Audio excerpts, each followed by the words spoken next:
स्वामी जी, मेरा बेटा घर पर नहीं है, बाहर गया हुआ है। इन सब बातों पर उसे विश्वास नहीं है। उसकी कुंडली है क्या? कुंडली है स्वामी।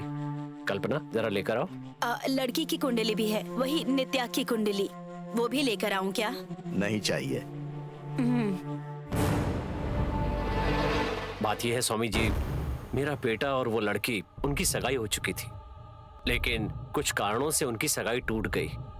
अब आप ही बताइए, उन दोनों की शादी होगी या नहीं? सिर्फ एक लड़का और एक लड़की की कुंडली देखकर मेरे लिए ये बताना संभव नहीं होगा कि उनका मन एक होगा या नहीं।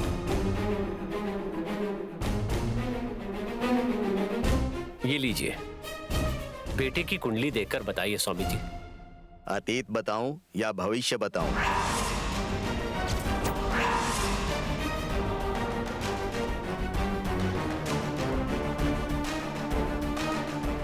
शुभ बताऊं या अशुभ बताऊं?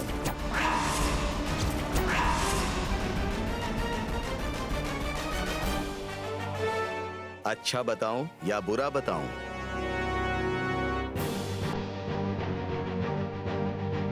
जो भी है साफ साफ बताइए। सुनकर आप सहन कर पाएंगे?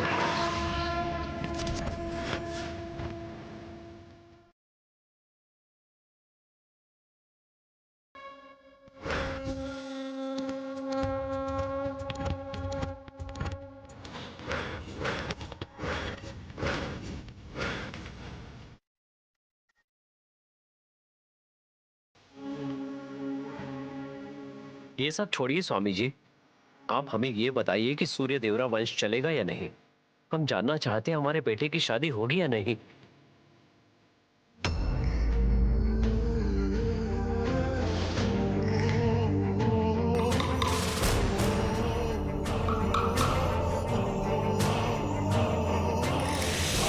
लड़के की कुंडली में वधु योग लिखा हुआ है।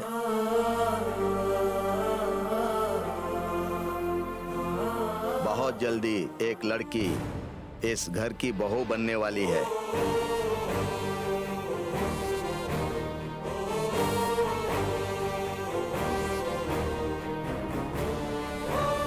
स्वामी जी, वो लड़की घर की है।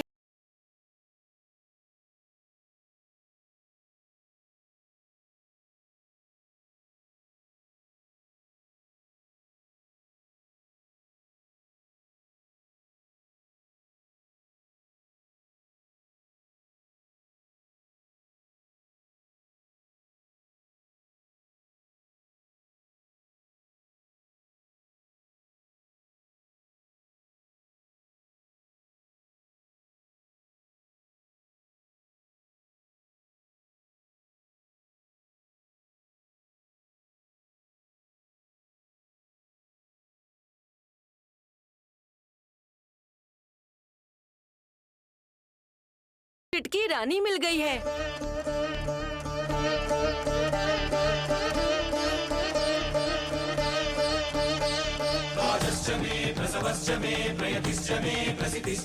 रानी दीदी,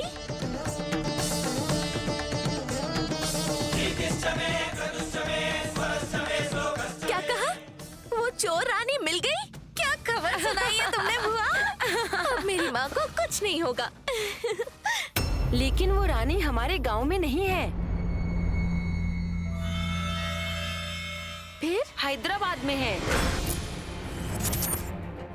हैदराबाद में है? हाँ, हमारे गांव के लोग वहाँ गए थे। उन्होंने उसे रोड पर देखा। उसे पकड़ते पर वो पहले ही भाग गई। धोखेबाज है वो। यही बात तुझे पहले बताने के लिए मैं यहाँ आई। अब मैं बाकियों को बताती हूँ, ठीक है? हैदराबाद ही नहीं, चाहे कहीं भी रहे, मेरे हाथ नहीं आनी चाहिए। नहीं तो क्या करेगी? हैदराबाद जाकर उसके बाल पकड़कर मैं एक एक पैसा वसूल करूंगी। सच में? तू हैदराबाद जाएगी क्या? हाँ तो वो चोर वहीं तो छुप कर बैठी है। हैदराबाद को छोटा शहर समझा है क्या? 4 गली 40 घर होंगे वहाँ। वहाँ हजारों घर हैं और लाखों लोग रहते हैं वहाँ पर। रहते हैं तो क्या? इतने बड़े शहर में इतने सारे लोगों के बीच में तू उस रानी को कैसे ढूंढेगी, कैसे पकड़ेगी उसे? ये तो पता चल गया कि वो हैदराबाद में है। अब वो कहीं भी छुप जाए मैं उसे छोड़ूंगी नहीं। किसी भी तरह उसे ढूंढ निकालूंगी। बिना डरे इस तरह से बात कर रही हो? हाँ, गलती उसने की है, उसे डरना चाहिए। मैं क्यों डरूं? मैं तुझे रानी से डरने के लिए नहीं कह रही हूँ, हैदराबाद से डर। इतना बड़ा शहर कभी देखा भी है तूने? वो बड़ा शहर है, लेकिन कोई शेर तो नहीं ना, मुझे खा थोड़ी जाएगा। मैं अभी हैदराबाद जाऊंगी।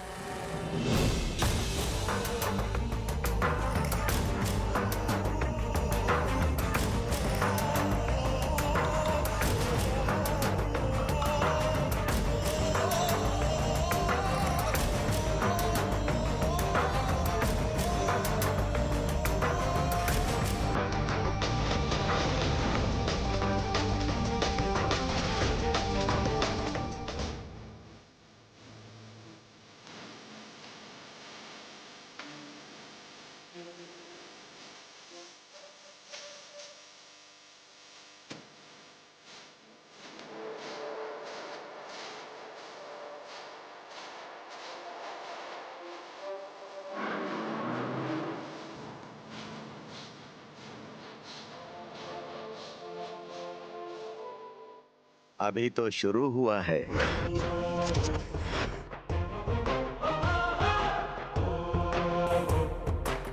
क्या शुरू हुआ है स्वामी जी? एक अद्भुत घटना होने का शंखनाद हुआ है।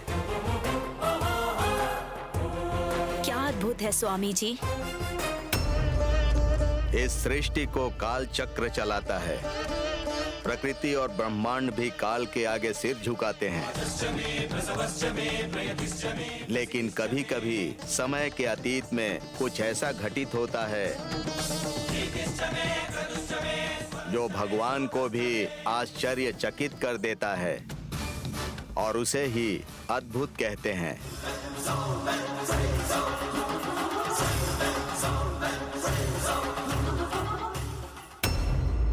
और ऐसा ही अद्भुत इस घर में प्रवेश करने वाला है।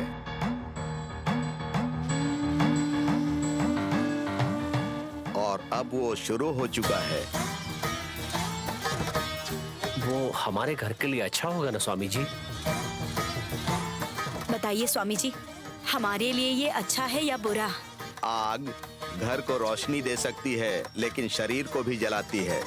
पानी प्यास बुझाता है, लेकिन उसमें जहर घुला हो तो प्राण भी ले लेता है। हवा सांसें देती है, लेकिन दूषित हो जाए तो मार सकती है। धरती सहारा देती है, लेकिन कभी कभी पाताल में भी ले जाती है। आसमान छाया देता है, लेकिन वहां से बिजली भी गिरती है। आग, पानी, हवा, धरती और आकाश हमें किस दृष्टि से मिलते हैं, वही तय करता है कि उनका क्या फल मिलेगा। स्वामी जी, आप कहना क्या चाहते हैं, बताइए। इस घर में जो अद्भुत प्रवेश करने वाला है वो अच्छा है या बुरा है, इसका उत्तर आपके व्यवहार से तय होगा।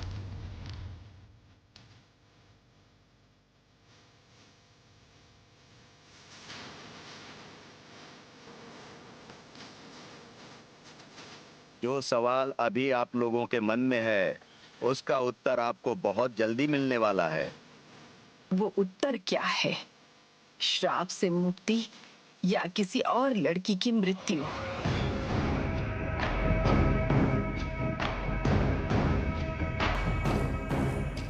मंगा, कहाँ जा रही हो?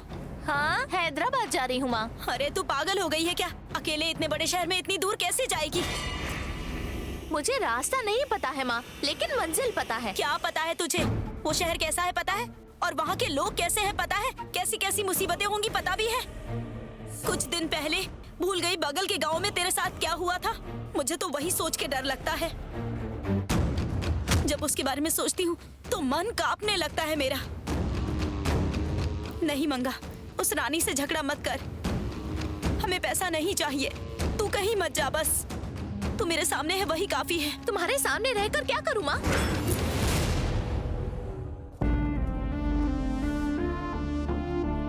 तुम हर दिन मौत के करीब जा रही हो और मैं बस चुपचाप देखती रहूं? तुम्हारे दिल में दर्द है, सीने में दर्द है, यहाँ तक कि तुम सांस भी ठीक से नहीं ले पा रही हो माँ। तुम्हारी खांसी की आवाज मुझे ना सुनाई दे, इसीलिए तुम बाहर चली जाती हो। ये सब देखकर मैं चुप कैसे रह सकती हूँ? तुम एक क्या लगता है मुझे कुछ समझ नहीं आता है?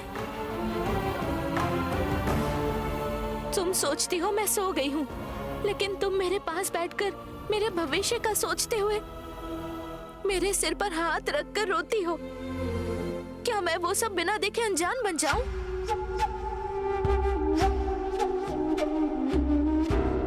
तुम क्या सोचती हो मुझे नहीं पता क्या? मैं सब कुछ जानती हूँ माँ। तुम्हारे मन की हर एक चीज मुझे महसूस होती है। तुम्हारी ऐसी हालत देखकर मुझे दुख होता है। तुम्हारे शरीर की बीमारी तुम्हें जितना तड़पा रही है उससे कहीं ज्यादा मेरे दिल को तड़पा रही है माँ। मैं तुम्हें इस हालत में कैसे छोड़ दूं माँ?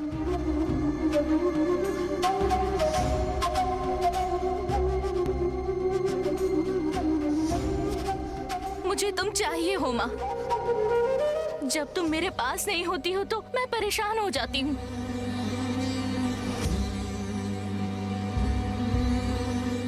इसीलिए कुछ भी करके मैं तुम्हें बचाऊंगी माँ।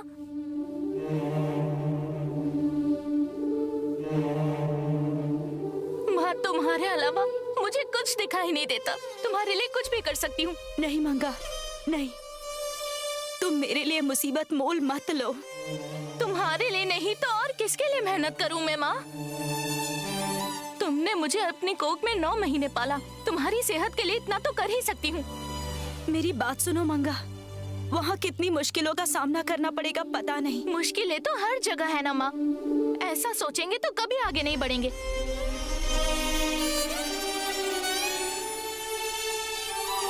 तुम्हें बचाने का मैं एक भी मौका नहीं गंवाना चाहती। रानी को ढूंढने के लिए वहाँ जाना होगा। मैं हैदराबाद जाऊंगी, उस रानी से पैसे वसूल करके ही आऊंगी। फिर तुम्हारे हार्ट का ऑपरेशन करवाऊंगी। तुम खुशी से मुझे विदा करो माँ। मुझसे नहीं होगा मंगा, मेरा मन नहीं मान रहा। फिर तुम्हारे ऑपरेशन के लिए पैसे कहाँ से आएंगे? छोटे मोटे काम करके लाखों कैसे कमाऊंगी?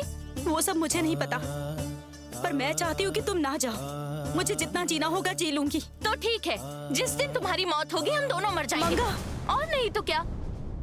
ऐसा मत बोलो, तुम्हें 100 साल की उम्र लग जाए। वो 100 साल में तेरे साथ जीना चाहती हूँ माँ। अगर मेरी इच्छा पूरी करनी है तो तुम मुझे हैदराबाद जाने दो। माँ, मुझे जाने दो।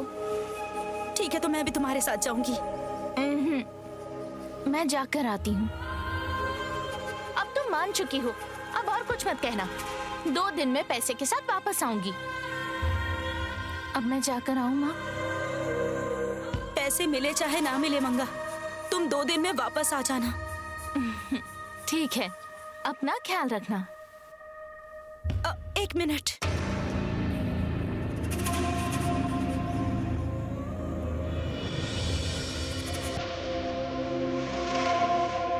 भगवान तेरे साथ हमेशा रहेंगे।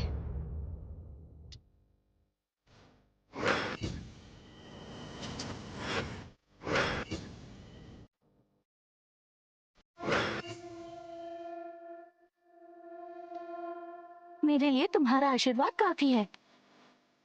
अब मैं जाऊं?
to me, baby, won't you come right now?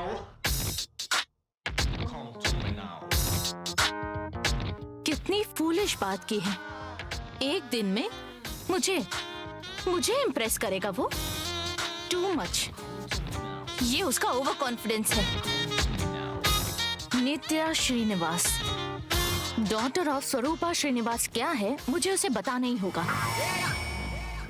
लेकिन उसने फर्स्ट मीटिंग में मॉम को कैसे इम्प्रेस किया? उसकी बातों में कुछ तो जादू है। उसने फोन पर बातें करते हुए मुझे भी इजीली इम्प्रेस कर लिया था। मैं जिंदगी भर उसका चेहरा नहीं देखना चाहती थी, लेकिन उसने मेरे साथ बेट लगाई और वो 24 घंटे मेरे साथ घूमेगा। आखिर वो करना क्या चाहता है?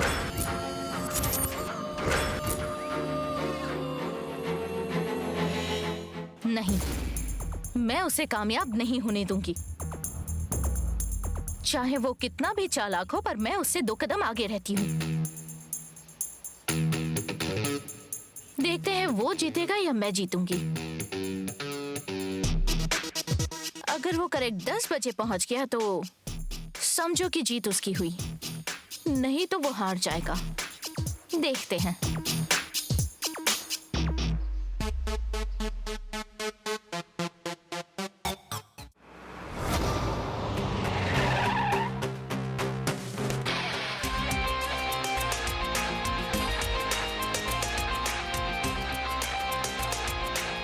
Please get in.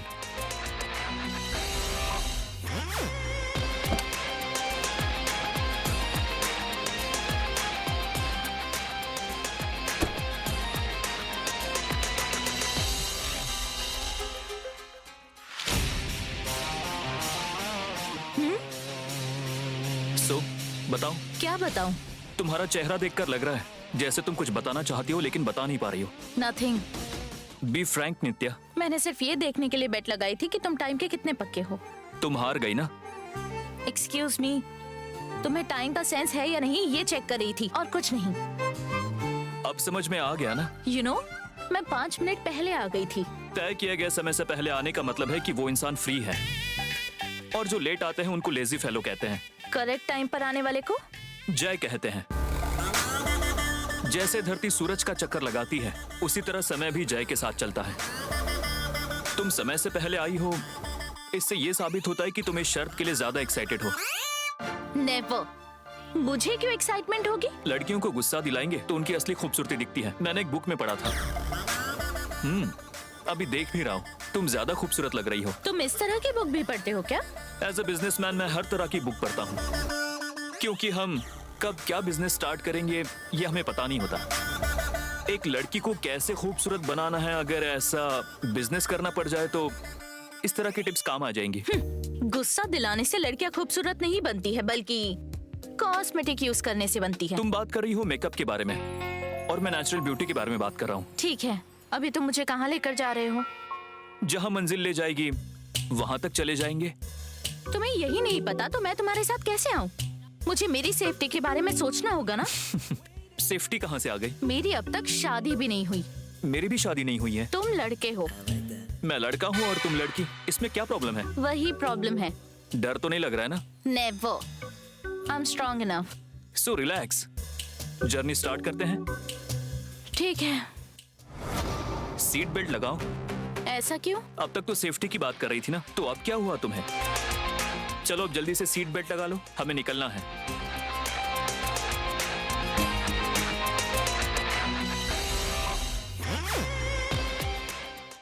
दीदी पता नहीं क्या सोचकर जय को अपना दामाद बनाने की सोच रही थी। खुद रिश्ता तय की थी और नित्या को मनाकर सगाई भी करवा दी। इतना सब होने के बाद नित्या ने सडनली बिना कोई डायलॉग बोले शादी कैंसिल भी कर दी। समझ नहीं आ रहा शादी किस लिए कैंसिल कर दी उसने। सोचते सोचते बाल झड़ रहे हैं पर जवाब नहीं मिल रहा है मुझे। क्या हुआ? बागड़ बिल्ली की तरह यहाँ वहाँ कैटवॉक क्यों कर रहे हो? मुझे पता ही था तुम्हारी नजर में मैं बिल्ली, कुत्ता, छिपकली, बस यही सब रहूंगा। मैं तुम्हारा सगा भाई हूँ, लेकिन कभी भी तुमने मुझे एक शेर की नजर से देखा है क्या? अच्छा वो तो ठीक है, तुमने कभी शेर को देखा है क्या? हाँ हाँ, क्यों नहीं देखा? जू में तो मैंने कई बार देखा है, और तो और मैंने सेल्फी भी ली है। जू और पिंजरे में नहीं, कभी जंगल के शेर को देखा है? हाँ, अरे जंगल में देखने का मतलब उसका खाना बन जाऊंगा मैं। अरे मुझसे नहीं होगा ये। एक बार ट्राई करके देख लो, तब मानूंगी कि तुम असली शेर हो। शेर के खाने के बाद तुम मुझ पर भरोसा करोगे भी तो क्या फायदा होगा? हाँ, शेर की तरह बात करने वाले जय को भी तुमने साइड कर दिया, तो फिर मैं क्या चीज हूँ? जय सच में एक शेर है। वो आज नहीं तो कल आने वाले समय में एक दिन बिजनेस की दुनिया का राजा बन के दिखाएगा। तो फिर क्यों आपने शादी कैंसिल कर दी? नित्या को पसंद नहीं आया इसलिए। मैं भरोसा नहीं करूंगा। अगर तुम चाहती तो नित्या को कैसे भी कन्विंस कर लेती। असली बात कुछ और ही है, वो बताओ मुझे।